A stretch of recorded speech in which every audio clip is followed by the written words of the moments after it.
अजीत मेरा नाम है, जीता नहीं जाऊंगा, जीता गया भी अगर तो जीता नहीं आऊँगा। धन धन बाबा अजीत सिंह जी द्वारा कही गई ये लाइन, इसके क्या मायने हैं मैं समझा देता हूँ। ये लाइन उन्होंने क्यों कही।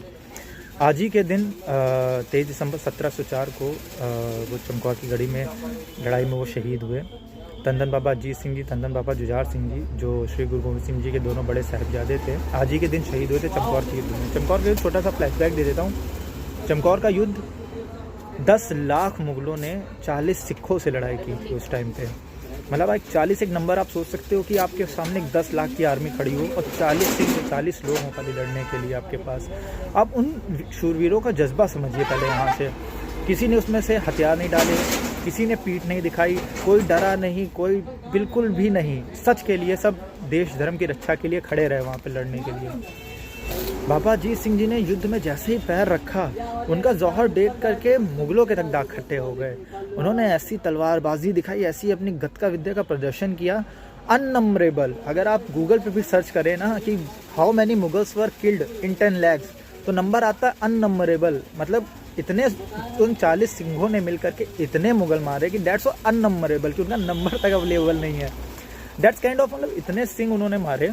और अजीत सिंह जी ने तो ऐसा जौहर दिखाया, 392 शहीदी प्राप्त करने से पहले 392 घाव उनके शरीर पे लगे थे, जो इतिहास में आज तक भी किसी भी शूरवीर योद्धा के इतने शरीर पे घाव नहीं लगे। लड़ते लड़ते उन्होंने जब वो तलवार चलाते थे, उनकी तलवार ऐसी चलती थी कि कवियों ने लिखा है कि वो जब मुगलों को काटते थे बीच से, तो मुगल बीच से 2 पार्ट हो जाते थे उनके एक वार से। इतनी पावर जनरेट करते थे वो। और लड़ते लड़ते उनकी तलवार तक टूट गई थी आज के दिन। फिर उन्होंने अपना नेज़ा, जो यहाँ पे छोटा सा एक लगता है नेज़ा, उससे उन्होंने लड़ाई की मुगलों से। और लास्ट में जब वो शहीद हुए, उन्होंने पता नहीं अननंबरेबल मुगल्स को किल्ड किया। और काइंड ऑफ एक 17-18 साल एक ऐसी एज होती है ना, जब हम लोग सोचते हैं कि यार एक फादर, एक 1704 में आप सोचिए एक फादर वहाँ पे कैसा एक पर्सपेक्टिव रहता होगा कि 17-18 साल में फादर्स लोग अपने लड़के लड़की की शादी करते, लड़के को अपने हाथों से दुल्हा सजाते थे कि मेरे लड़के की शादी होगी।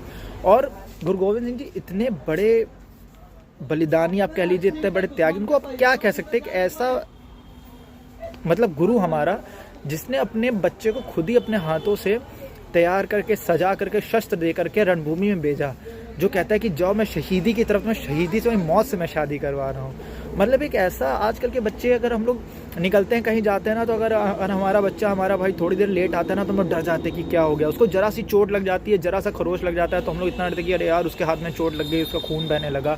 आप सोच के देखिए, 392 घाव लगे थे और खुशी खुशी उसका पिता उस कच्ची गढ़ी से देख रहा था, चमकौर साहब की उस गढ़ी से देख रहा था कि जब उसका बेटा उस जंग में शहीद हो रहा था, चोट खा रहा था, मुगलों के टोटे टोटे कर रहा था।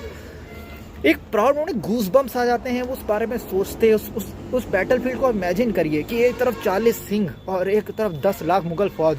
सोच के देखिए कि जयकारों की गूंज चल रही है, हाथ में तलवार है, इस तरफ 40 मुट्ठी भर सिंह और उस तरफ 10 लाख की फौज।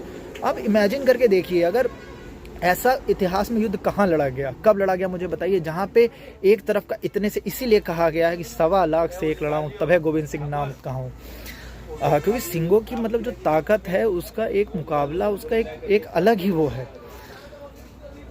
तो मैं तो बस ये कहता हूँ कि हमें हमेशा से पढ़ाया गया है कि इतिहास में ले लीजिए, अपने हमारे इंडिया के, हमारे खुद के, हमारे भारत में ऐसे ऐसे शूरवीर हुए, ऐसे ऐसे महान योद्धा हुए, हमें उनके बारे में कभी नहीं बताया गया। That's kind of very lack of education, या जो भी कह लीजिए कि एक सही वे में हम लोगों को डायरेक्ट नहीं किया गया। हमें 300 स्पार्टन्स की कहानी पढ़ाई गई कि स्पार्टन्स रहते थे, स्पार्टन में 300 स्पार्टन्स ने ये कर दिया, उसकी इतनी बड़ी सेना से वो कर दिया। कभी ये नहीं पढ़ाया गया कि हमारे 40 सिंहों ने क्या किया। महाराणा प्रताप के बारे में इतनी कम नॉलेज मिलती है हम लोगों को, हैं। और अभी फलाना ले लीजिए, अकबर ऐसे थे, बाबर ऐसे थे, फलाने ऐसे थे, धमाके ऐसे थे। हमारे इंडियंस के बारे में इतना कम क्यों है? हम लोगों को प्राउड फील करना चाहिए as an Indian, as a Sikh हमें प्राउड फील करना चाहिए कि हम इंडिया के हैं। Thank you.